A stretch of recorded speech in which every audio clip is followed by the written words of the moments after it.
Welcome news স্পোর্টসে আপনাদের স্বাগত। চেয়েছিল মোহনবাগান, কিন্তু ছিনিয়ে নিল ইস্টবেঙ্গল। ডুরান্ডের আগে বিরাট চমক ইস্টবেঙ্গলে। প্লিজ চ্যানেলটা সাবস্ক্রাইব করুন, লাইক করুন ও শেয়ার করুন।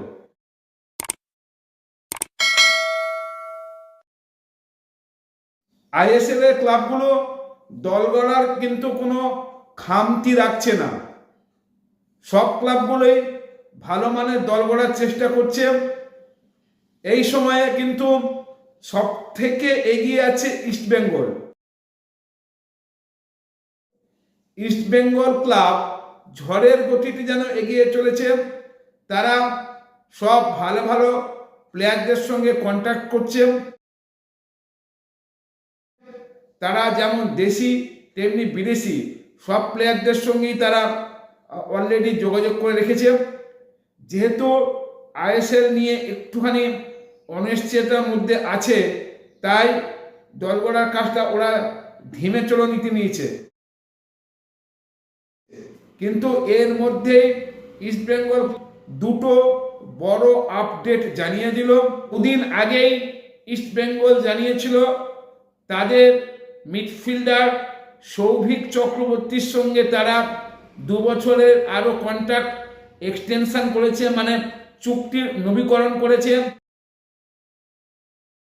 2027 সাল অবধি কিন্তু এই বঙ্গতনয় ইস্টবেঙ্গলেই থাকবে। ঠিক এর মধ্যেই আবারও চমক।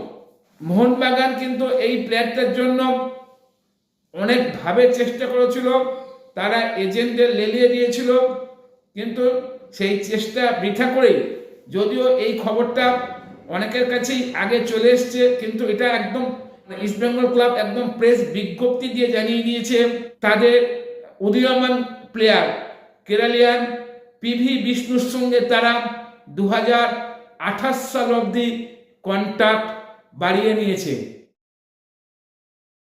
অর্থাৎ কন্ট্রাক্ট এক্সটেনশন করেছে। হেড কোচ অস্কার রুজো জানিয়েছেন যে পিভি বিষ্ণু হচ্ছে দলের সম্পদ। যদি তিনি কঠোর পরিশ্রম করেন তাহলে কিন্তু তিনি একজন দেশের সেরা উইঙ্গার হয়ে যাবেন। বিষ্ণু বলেছেন যে আমি এই দলে থাকতে পেরে গর্বিত। আমি যে পিভি বিষ্ণু হয়ে উঠেছি তা ইস্টবেঙ্গল ক্লাবের জন্যই। আমি যতটা পারবো আমি আমার সেরা খেলার চেষ্টা করব। প্রসঙ্গত উল্লেখযোগ্য, গত বছর আইএসএলে পিভি বিষ্ণু 22টি ম্যাচ খেলে 4টি গোল এবং 3টি অ্যাসিস্ট করেছে।